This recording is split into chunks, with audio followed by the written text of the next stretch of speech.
This is Max Gullickson, and in the age of coronavirus, I'm here at the Jacob Edwards Library, one of my regular haunts, but surprisingly empty and void of humans today because of the aforementioned coronavirus. Now, as you all know, who have been a regular viewer, Margaret and the crew here at the Jacob Edwards Library every month puts on a new exhibit. And this month, even with an empty library, we have an exhibit, and this month is by Stephanie Cyr, who does calligraphy. Hi, Stephanie. Hi, Max. How are we doing? I'm well. How are you? Good. Now, Stephanie, you're interested in calligraphy, and you've been doing this since high school? That's right. Well, what prompted your interest in calligraphy? Well, calligraphy was one of our assignments in the art room, and my former teachers, Donna Silverberg and Kathy Simonelli at the time, encouraged me to try out that art form, and I've been doing it ever since. Well, it's beautiful. I've had a chance to look around and peruse some of your work, and it's all quite lovely. Now, calligraphy is a historical thing, and your display here today has poetry and other writings from different periods of time. I saw Proverbs from the Bible as well, so there's a whole gamut of different writings and different styles of calligraphy that you've used. What are some of the choices you've made as far as a font?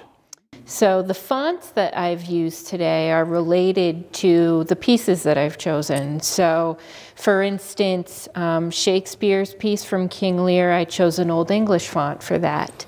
For the Proverbs, like you mentioned, I chose a Roman-based font called Uncial. So there are different types of fonts here. There are several types of italic fonts as well. A font is the letter itself, the shape of the letter? It's the letter style, right? It's the way that the letters are formed. How many different kinds of fonts do you have here in your display? I think there's about half a dozen. And you think that they're pretty much historically correct with the poems and the writings that you've chosen? Some of them aren't, actually. Sometimes you have to make a choice, a design choice, and you choose a font simply because it's what is going to fit the best or what is most legible for your viewer. You always have to keep the viewer in mind. So for instance, King Lear is in an Old English font. That font takes up a little bit more space, but we only have a select amount of lines in that piece. Something that has much more lines, we're going to choose a more condensed font so I can get more letters on the page. So it depends not only on the era, but also the amount of lines and so forth. That's right. Stephanie, why don't you take us through a few of these and describe what we're looking at and how you came about this piece, what made you choose it, the poem, the period of time, the type of font. Sure, sure. So here we have an example by Emily Dickinson. Emily Dickinson is a well-known poet and writer from Massachusetts. She grew up in Amherst and never really left. So she was a prolific writer.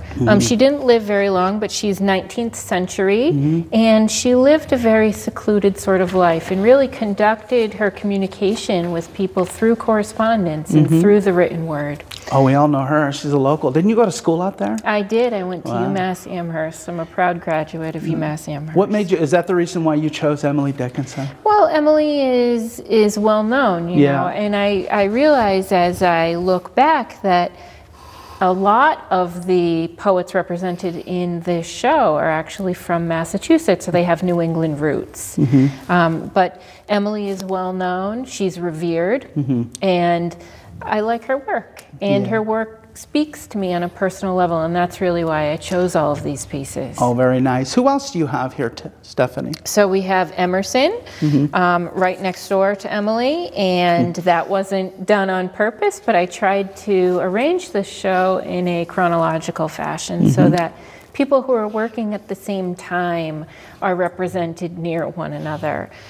So we have Emerson here, who was a well-known transcendentalist. He was also from Massachusetts. And Emerson's poem, The Apology, is represented here in a italic font. Emily, I chose this font. It's a little bit bigger. It takes up more space, and it's known as a diploma font. So you would see this on academic records, things like that.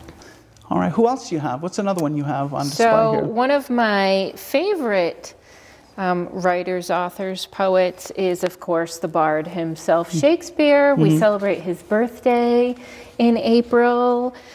So what show on poetry can you have and not include William Shakespeare? Oh, of course not. Right? Right. Right. So we have two pieces by Shakespeare here. This piece here is the Old English font that we mentioned earlier. This is the last lines from his tragedy King Lear, and it's spoken by the Duke of Albany, and they're well-known verses that are included here. So this piece in particular has always spoken to me. It's very emotional. It's a beautiful piece, and I'll read it for you now. The weight of this sad time we must obey, speak what we feel, not what we ought to say. The oldest have borne most, we that are young shall never see so much nor live so long. Stephanie, we're going to take a little break right now, but I'd like for you to come back here and tell us about a few more of these. In the era of coronavirus, and people will be watching it on TV instead of streaming in like they normally would. Are you okay with that? That's right, yes. Folks, we'll be right back.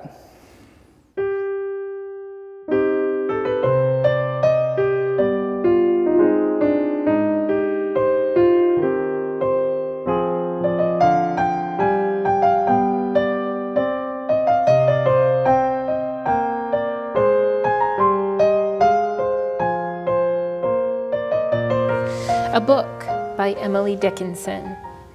There is no frigate like a book to take us lands far away, nor any coursers like a page of prancing poetry.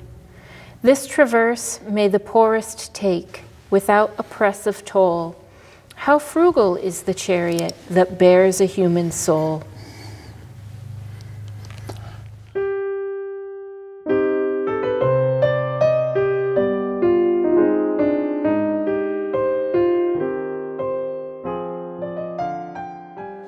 All right, thanks for everyone for coming back here. We're with Stephanie Cyr and her exhibit here at the Jacob Edwards Library. Stephanie has showed us a few. What else do you have here that you can share with us today? I have some pieces by Robert Browning here and his wife Elizabeth Barrett Browning. So the Brownings have an interesting story. They were both working in the field of poetry, and they met in the year 1845. Elizabeth's father didn't want her to talk to boys, and they had to marry in secret in September of 1846. So the piece I chose by Browning, Robert, was written in 1845, and it's called Meeting at Night. Oh, is it about his future wife? Perhaps it is. Perhaps it is. Now, Browning didn't achieve a lot of acclaim during his early life. His wife was more popular, but she died young. And they're both represented here.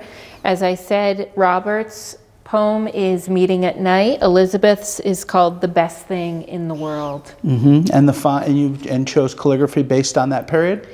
I chose calligraphy for a more utilitarian reason here, and basically it needed to fit and I wanted it to be legible. Very good. Yep. Who else do you have on display?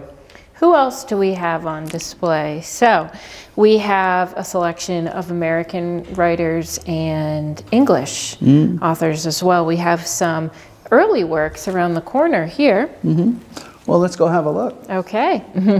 So here we have an example of a historiated initial. So you will find historiated initials in illuminated manuscripts from the medieval period on.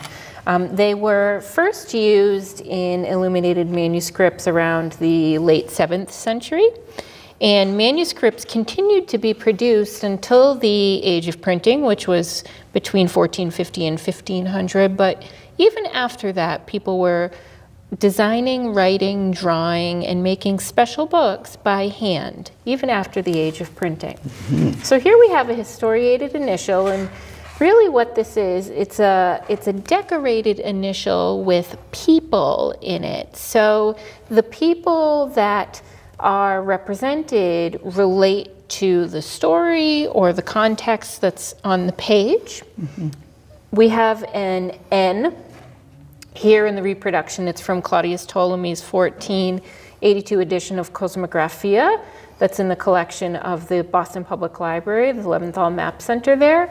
And I chose to create the letter A for my historiated initial, and I put a bunny rabbit in there, some strawberries, and a lion, which I saw in an example of a medieval manuscript. Boy, the meaning and the depth of involvement in creating a letter. We've come a long way now. You know, people that they spend all their time on the internet, they don't even think about, but that's a piece of art, that letter. And I mean, I guess they had more time back in the day, huh, Stephanie? They sure did. And there were people who specifically did this as their job. They worked in scriptoriums, they were scribes, and that's what they did. They wrote letters, and artists were employed to do more of the pictures. Oh, I see. Yeah. I mean, literacy was not a given, huh? No, no. It was people who could afford to be literate, I gotcha. essentially. Books were extremely expensive. But at this time, really people who were in the church, people who were of some sort of royal background, and the merchant class. These were the people who could afford the books, and people who could read. Reading was not a given. Literacy was not a given for everybody. I guess so. What else you got? What else do we have? So we have an example here. This is from Proverbs. So what I chose here is one of my favorites. This is Proverbs chapter 8, verse 11. For wisdom is better than rubies, and all the things that may be desired are not to be compared to it. In beautiful calligraphy. Yes, so this is in the Uncial font, as I mentioned earlier. It's based off of a earlier Roman. Stephanie, this is really cool. We're going to take another quick break, and then we're going to come back, and you're going to talk to us some more, okay? Great. We'll be right back.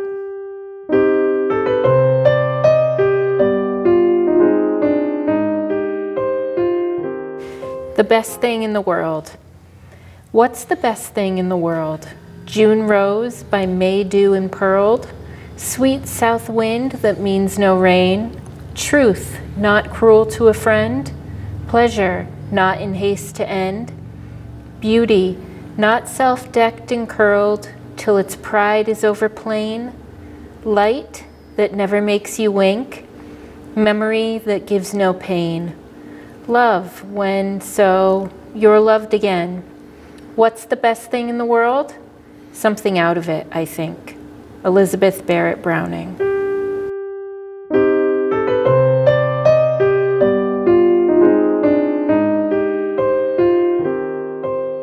Everyone, welcome back. This is Max Gullickson back at the Jacob Edwards Library. Stephanie, where are you going to take us next? So we will go visit the very first of the Romantic poets, William Blake. What have we got of his? So we have two poems by Blake, and the first is from his Songs of Innocence from 1789, and this is The Lamb. And the second is from the Songs of Experience, and that's The Tiger, Tiger, Tiger, Burning Bright. And many people know that poem. It's one of the most famous poems of all time. Now, during Blake's lifetime, he was seen as eccentric, and he was even called mad. He didn't have much success at all. He was a success in engraving and as an artist, however. But his poetry wasn't really regarded until after his lifetime. What else do we have today? So we have a couple poems by the Rossetti family as well. We have Christina Rossetti and her brother Dante Gabriel Rossetti. They are both English poets, and the male Rossetti was more known as an artist. He was one of the pre-Raphaelites. His sister Christina died rather young. So Dante Rossetti really wrote with an intensity of emotion, and his poems were written to evoke a mood. His art was quite beautiful as well, and he was called a natural master of the sonnet.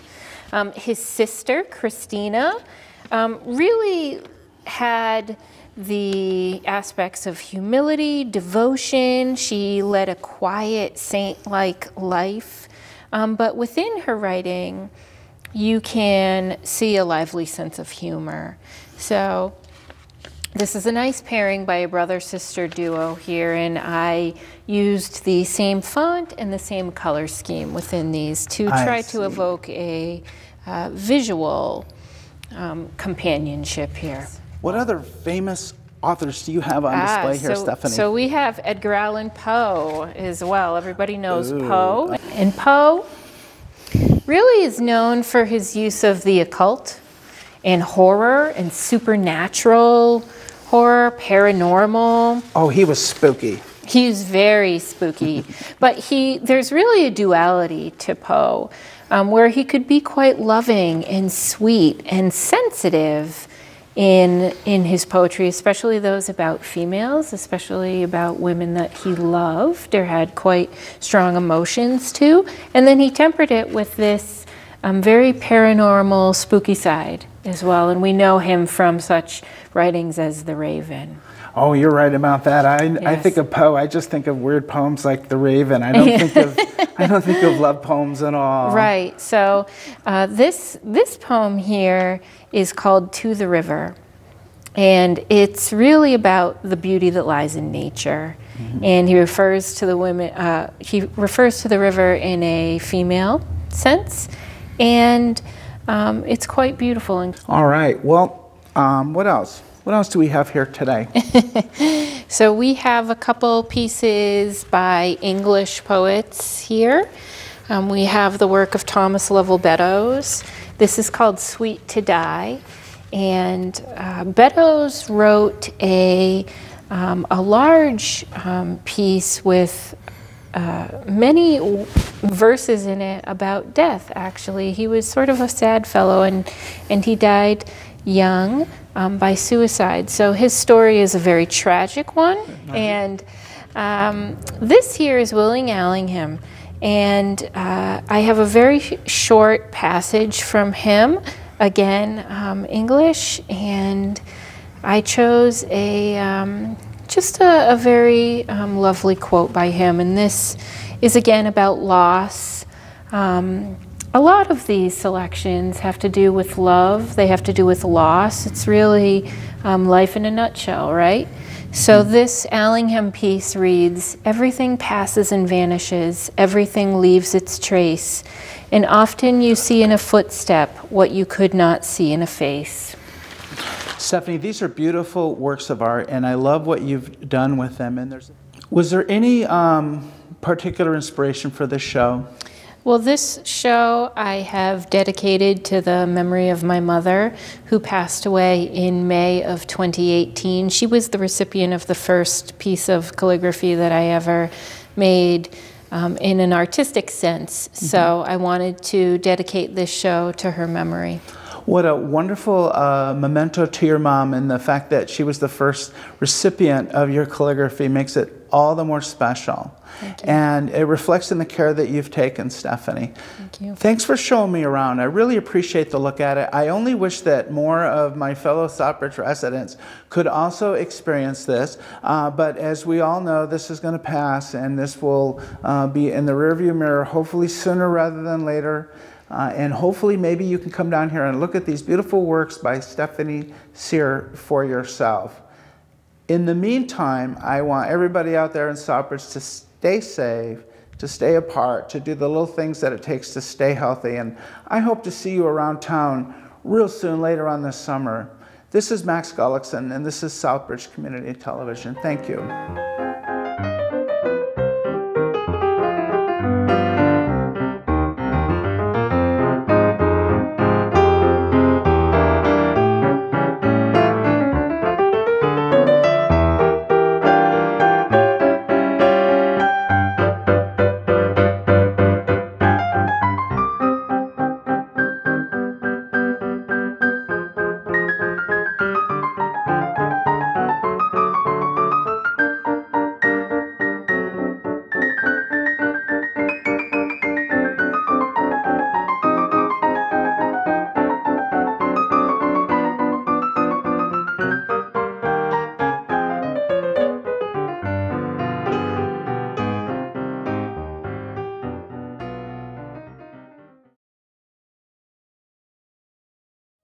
Remember. Remember me when I am gone away, gone far away into the silent land, when you can no more hold me by the hand, nor I half turn to get yet turning stay. Remember me when no more, day by day, you tell me of our future that you planned. Only remember me, you understand. It will be late to counsel then or pray. Yet if you should forget me for a while, and afterwards remember, do not grieve. For if the darkness and corruption leave a vestige of the thoughts that I once had, better by far you should forget and smile, than you should remember and be sad. Christina Rossetti.